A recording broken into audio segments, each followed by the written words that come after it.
UPTC Podcasts presenta 70 historias de 70 años. Voces UPTCistas.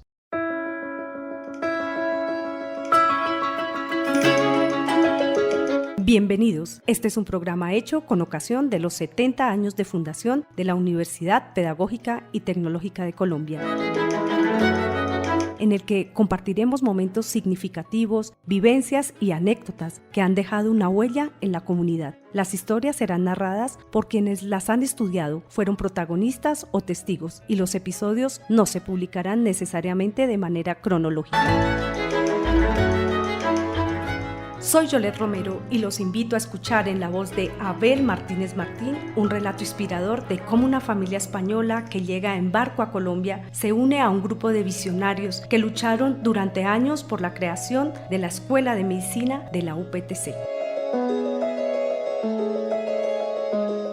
Abel Martínez es doctor en Medicina y Cirugía, magíster y doctor en Historia, miembro del Grupo de Investigación Historia de la Salud en Boyacá, uno de los fundadores de la Escuela de Medicina, decano de la Facultad de Ciencias de la Salud y fundador del Museo de Historia de la Medicina y la Salud de la UPTC en Tunja.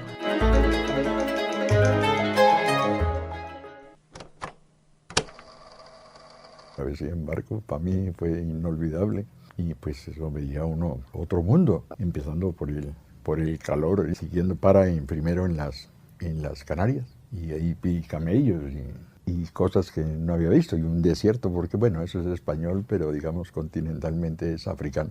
Y después coge directo hacia La Guaira, hacia Venezuela, y es la ruta que siempre siguieron las naves españolas, los galeones, entre España y América. Llega uno directo a Venezuela. En Venezuela el barco, que era de la compañía transatlántica española, que se llamaba Montserrat, todo el mundo se bajó en Venezuela, todo el mundo, todos eran gallegos y todos se bajaron en Venezuela. Y a Colombia solo seguimos nosotros, un cura Pérez, pero sino que iba para un ingenio de azucarero Manuelita en el Valle, y un político conservador, y nos bajamos en Cartagena.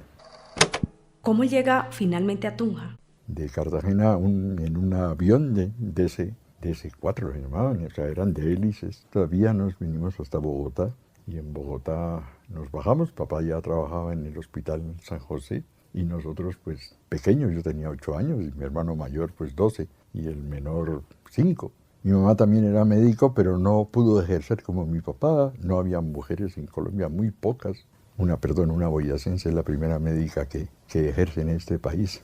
Y como había esa dificultad, y mi mamá era muy terca, y se metió a estudiar en la Javeriana, y sacó el título colombiano, y le tocó hacer el año de práctica en Tunja, y como Tunja era Boyacá, estaba asignado a la Universidad Javeriana. Entonces, esa fue la razón para que llegáramos en el 65 a Tunja. Cuando usted llega a Tunja, ¿cuántos años tenía y cómo era la vida en ese momento en nuestra ciudad? Ya tenía 11, o sea, han pasado los... ¿Y en qué? Desde la casa que quedaba al lado de lo que hoy es la Facultad de Ciencias de la Salud, que ayer era el hospital, desde el segundo piso se veía el panóptico y se veían los presos. Y en Tunja, pues, había 3 carros, ahora hay demasiados. Y cabían por esas calles que habían diseñado en la colonia, pero tantos como ahora ya no caben. La gente vestía de negro, todos tenían ruana y sombrero. Tunja se llenaba los viernes porque era el día de mercado. Eso, salían los políticos, salía todo el mundo, el hospital se llenaba de gente porque todo el mundo aprovechaba el viernes para venir a Tunja a hacer las compras y hacer las ventas en la plaza de mercado. Marcaba mucho a la ciudad esos días, el martes, que era el mercado más pequeño, y el viernes, que era el mercado más grande. Yo entré a estudiar al colegio salesiano, llegué a quinto de primaria. Pues yo en realidad no he salido nunca de Tunja, me fui a estudiar a Bogotá, pero iba de lunes a viernes y me venía en cuando podía para Tunja otra vez. Entonces, por eso digo que he vivido en Tunja desde el 65. Regresa a Tunja, y ¿en qué momento la UPTC se atraviesa en la historia de su familia? Pues mis papás ya estaban vinculados con la UPTC, mientras mi mamá entró al servicio médico de la universidad, al principio, y después ya fue jefe del servicio de bienestar, se llamaba eso. Quedaba en el mismo sitio donde están ahí más o menos, no era tan grande como hoy es el bienestar, con el cura Salamanca. Están sus papás ya en la UPTC, pero usted, ¿en qué momento lo hace? Yo voy a estudiar a Bogotá y me gradúo en vengo aquí a hacer el internado. Casi no me dejan porque también seguía la Javeriana mandando aquí. Y entonces yo era de la Nacional y entonces no me querían recibir, pero bueno. Y les tocó recibirme. Y terminado eso hice el rural en el hospital psiquiátrico.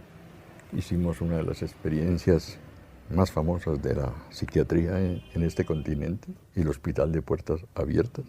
Hospital Psiquiátrico de Puertas Abiertas, ¿eso en qué año fue?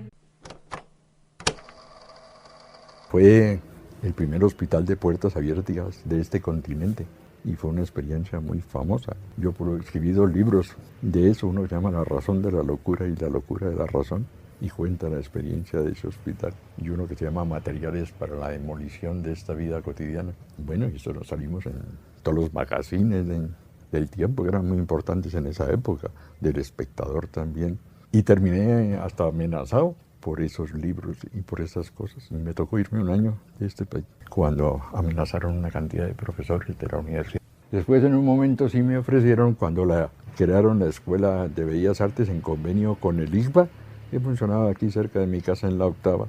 Necesitaban a alguien que supiera de arte colombiano y latinoamericano. Y pues yo recogí la experiencia de mi papá, que fue famoso en la universidad por sus clases de historia del arte. Después me ofrecieron en sociales y di historia del arte también. Y en un momento después, mi familia participó en la creación de lo que se llamó la Fundación Pro Facultad de Medicina, organización de médicos y cívica, de gente que luchó por 25 años para que abrieran una escuela de medicina en la UPTC. Allí estaban mis papás y mi hermano. Ellos lograron la creación de una ley, la Ley 50, que crea la Escuela de Medicina de la UPTC con una orientación comunitaria. Se logró eso con los 450 años de Tunja. Pero la universidad entonces creó en el 80 la Facultad de Ciencias de la Salud para permitirnos la entrada, y enfermería, que había iniciado años antes, pero en la Facultad de Educación como licenciatura, pasó a esa facultad y quedó ahí sola 13 años hasta que medicina empezó. En el 94 salió un concurso público para el director, yo me presenté, se presentaron 11 más y lo gané yo, y desde ahí pues fui el primer director. Y después me tocó ser director y decano al mismo tiempo, como por 5 años, y estuve ahí hasta el semestre anterior de que se graduó la primera promoción. Es curioso que tuvieran que pasar 25 años para que se concretara el proyecto de la Escuela de Medicina. ¿Había intereses detrás? Sí, y claro que sí.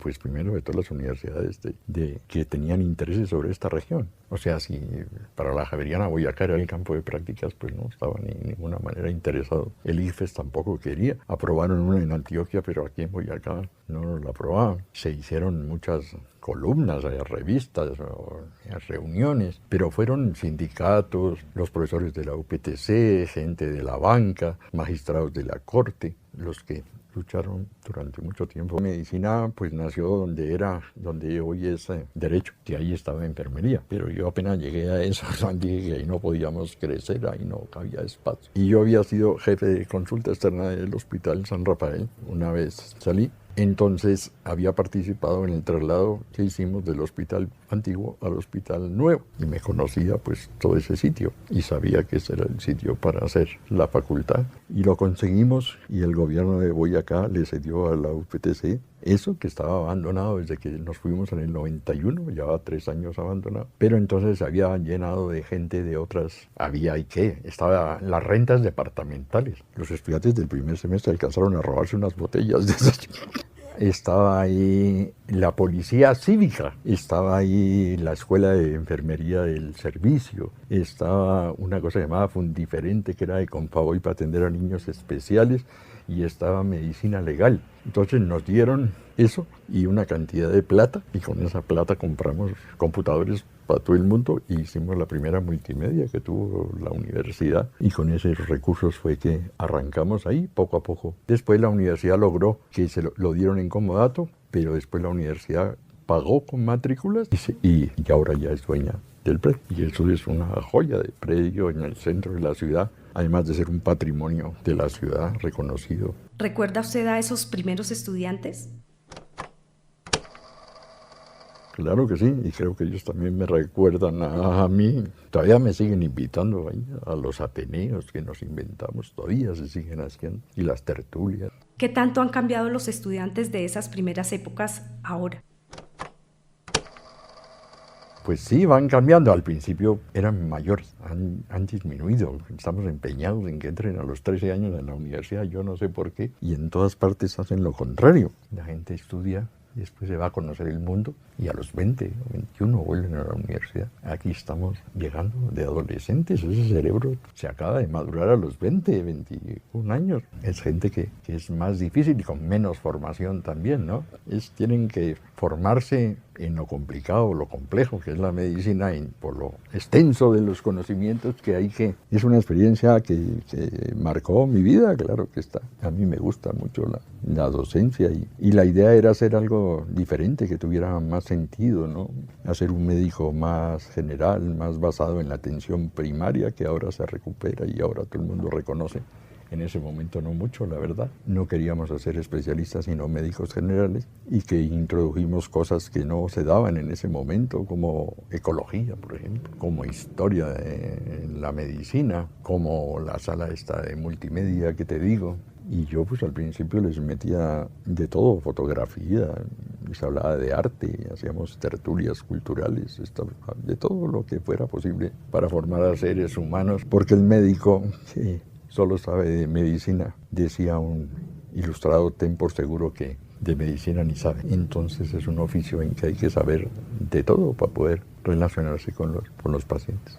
¿Ha combinado usted el arte, la medicina y la historia? ¿De dónde sale el gusto por esas tres disciplinas? Mi papá era médico y era historiador, pero bueno, no se formó, yo ya... Hice un paso más, tengo una maestría en historia y un doctorado en historia aquí en la UPTC. Hice las dos cosas. Y entonces ya me formé y poco a poco me dediqué creé el Museo también de Historia de la Medicina y la Salud, que está reconocido por el Ministerio de Cultura como entidad museal. Y fue la manera de hacer universidad. Para mí hacer universidad no era hacer docencia, sino hacer investigación, hacer docencia y hacer extensión, o sea, hacer público y hacer difusión social del conocimiento, porque ¿para qué guardamos todo lo que sabemos si no tiene sentido? Es por eso el museo, por eso la página web y el reconocimiento del Grupo de Investigación e Historia de la Salud de Boyacá ha sido por eso, por la apropiación social del conocimiento. ¿Qué es lo que más extraña de su paso por la universidad? No me dejan salir, sigo dando clases, tengo un curso ahora en la maestría de historia y tengo conferencias y los del Ateneo todavía me llaman. No me dejan ir y me siguen preguntando cosas y yo en lo que pueda ayudar, pues con mucho gusto. Estamos en su casa y usted no solamente crea el Museo de Historia de la Medicina, sino que su casa es un museo. ¿Por qué? Porque esta es mi madriguera existencial, le digo yo, porque uno tiene que hacerse un sitio agradable donde vivir. Bastante lo joden a uno allá afuera, entonces uno tiene que llegar a su casa y estar en un sitio placentero donde la creación sea posible y donde tenga uno todas las herramientas a la mano. De todas partes, hay chucherías ahí de todas partes. ¿Qué le gustaría que cambiara en la comunidad uptcista? Pues que fuéramos más conscientes de lo importante que somos y del papel que hemos tenido en la historia de este departamento. Y somos casi contemporáneos, aunque no queramos acordarnos de eso. Pero somos la universidad pública en Boyacá y seguimos cada vez más grande. Pues al principio eran 100, ahora serán miles. Y generalmente con el mismo presupuesto, pero ahí vamos. La universidad fue creada primero como escuela normal superior en los años 30. Ese edificio fue hecho para la escuela normal. Ese edificio central, pues a pesar de todas las cosas que le han hecho, es una E. Es la E de educación. Si tú miras el cosa de allá, la E de este lado del Fausto, y la entrada, el reloj que llamaban eso es la E de educación. Y ahí encontraron todos los huesos de este país de los muiscas, eso cada vez que había un hueco ahí. Y encontraron en el centro del patio, llegó que iría de donde era el museo, debajo de la biblioteca, el museo arqueológico, a la puerta, unos huecos grandísimos donde estaban los postes del cercado muisca, que se llamó el cercado grande de los santuarios, y por eso en la UPTC cada vez que abren un hueco salió un muisca. La universidad ha rescatado todos esos valores que tiene. Tenemos el primer oro que aparece en altiplano a estas alturas también en la UPTC y una cantidad de cosas que a veces se nos olvida. Ninguna universidad en el mundo, pero ninguna, tiene un yacimiento arqueológico debajo. Ya quisieran eso de los alemanes, ¿no? Es que les toca ir a Egipto o venir a Perú, a no sé qué, para hacer arqueología. Y nosotros tenemos todo eso y no nos ha ocurrido abrir una carrera de antropología. Y tenemos el Museo Arqueológico de Sogamoso y tenemos el Infiernito. O sea, esa riqueza arqueológica no la tiene nadie y a la larga no la aprovechamos. Eso es uno de los privilegios que se le olvidan a la universidad. El otro es que tiene un origen en 1827. O sea, yo les decía a mis estudiantes cuando averigüé todo esto, ¿no? Para crear medicina, pues averigüé y ya existía la medicina. Entonces encontramos que había clases desde 1825 en Tunja, que las dio Juan Gualberto Gutiérrez Arenales, un médico y abogado nacido en el Cocuy. Fue a estudiar a Bogotá y el tipo, después lo obligan los españoles recién salidos, lo obligan los españoles a trabajar en los hospitales militares. Había muy pocos médicos y la organización toda de la salud la hacen el ejército expedicionario de Costa Firme, que se llama, el que llega en el 16 a la Reconquista con Morillo.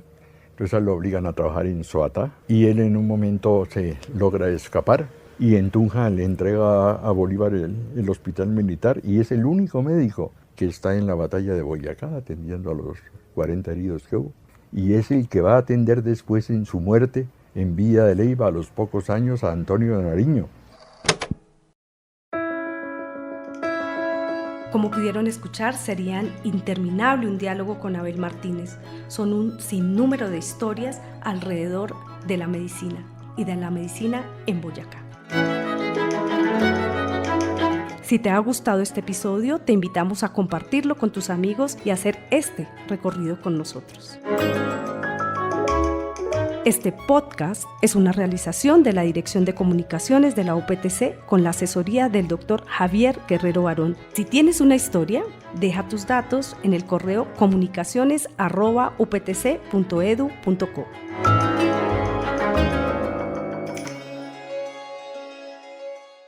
UPTC Podcasts presenta 70 historias de 70 años. Voces UPTCistas.